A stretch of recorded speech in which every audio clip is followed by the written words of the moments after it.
I noticed that you were connected heavily with a lot of the travel community. So how did you get in the travel community? Like how did those relationships start?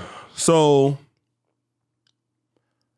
basically, I was, and people might not like me saying that, one of the de facto, if not considered the de facto leader of what was known as the Black Manosphere for many years. Right. So I was the guy that brought and worked with everybody. Right. So we talk about Kevin Samuels, that was me. Right. The lead attorney, pocket watching with JT. Right. Shout out to Soul TV 84. He was really big in there, and Obsidian. Angry Man was one of the people there. But as far as working with people a lot, that was me. Working with people. So the people like Aaron Ferris from BMT, Black MANOSPHERE, he wasn't even on YouTube at the time. So I ended up making a relationship with Charles Taylor, or Charles Tyler rather. Yeah. So I noticed that within this Black Manosphere thing, which was before hashtag Passport Bros came out, which I think BMT was the first person to put that out there. I don't know. I think he's at least one of the. He's definitely in the forefront of that. Yeah. So I noticed that here you had a lot of black men who were disgruntled, a lot, when they came to dating American women. Right. And let me kind of go back to Brother Tariq Nasheed. Right. Tariq Nasheed, I believe in the early 2000s, went to Brazil. And Tariq Nasheed was kind of one of those guys, because Tommy wanted to get a lot of credit for being the progenitor to the Black Manosphere and things like that. Before him was Tariq Nasheed. Okay. So Tariq Nasheed was one of the brothers that wrote The Art of Macking, which I didn't know at the time, but Tariq was on Blog Talk Radio. And Tariq was one of the first people that owned video that you see have evidence talking about Brazil in the early 2000s, right? Before him was like Mr. John, guys like that. Al Grease, was he kind of before or after Tariq? Al Grease was, let me say, as a documented filmmaker, which Tariq is too in his own right. But I think Tariq was more out publicly to the masses as a influencer, if you can say. And Al Grease was a filmmaker. So Al Grease's work is what got Charles Tyler interested into Brazil. Right. And so, but I noticed the trend of so many black men just wanting to do something different. Now, at the time, I ended up going to Poland for medical school, but I didn't go over to travel anywhere. I was forced to go there because I wasn't that serious. I had to go as a medical student to Poland. So I started noticing there was so many black men, because the internet, you meet so many black men that I would never meet in my city. Like, you understand what I'm saying? Like, the brothers you meet on the internet are a lot different than a black man I would meet in Sacramento. Right. You know what I mean? So the brothers on the internet have different experiences. They talk about it. They document these things.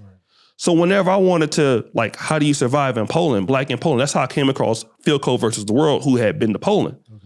So I noticed a trend of black men, like, not liking what they were seeing in the States. So then a lot of those brothers just happened because we were talking about black male issues. They will say, well, by the way, I went to Colombia. By the way, I went to Brazil. By the way, I went to... Now what we're talking about now, like you in South Africa or me in Uganda, that wasn't really on the scope yet. Right. You know what I mean? It wasn't until later that guys like me, Austin Holloman, people shed a light on the continent, but it was just and it's still a big thing. A lot of black men was just disgruntled there. And when that frustrated thing came out, it was like, it was an eye opener to a lot of niggas. Like, it was like, damn, man, like brothers is out here getting it like that. And then for the men that still like black women, let me just say this, man. I know I'm ranting, but a lot of us, me and Donovan Sharp was cool, right? I talked to him when we were still friendly. I came to Uganda. I said, Donovan, man, this place, I've never seen women so soft and so feminine in my life. He said, black women are feminine in Uganda? I said, yes. He says, wait a minute, you met black women that were actually feminine? I said, yeah. He said, bullshit, it's no way, right? Wow. And a lot of guys just didn't know. And when I went to Brazil, I saw women just as dark as some of them here. Yeah.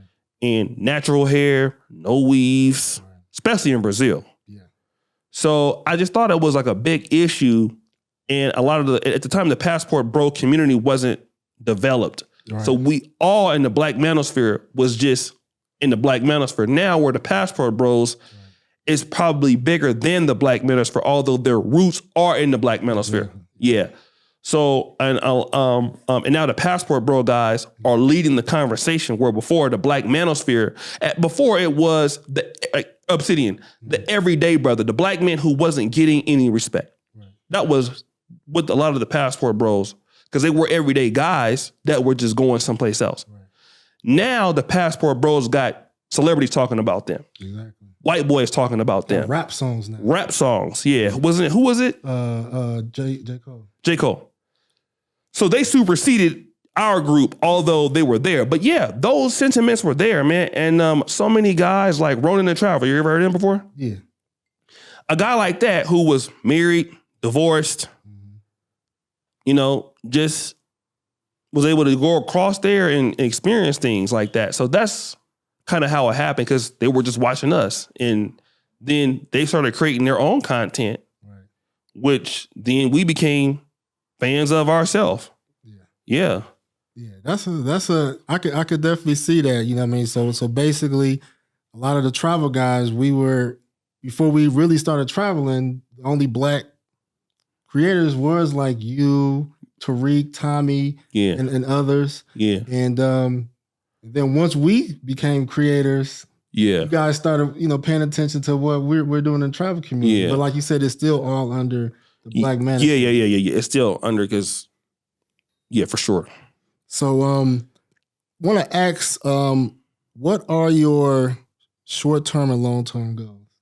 So short-term, like I said, we have our studio here in Uganda, Kinganda Studios. So, we have like one of the largest podcasts in Africa.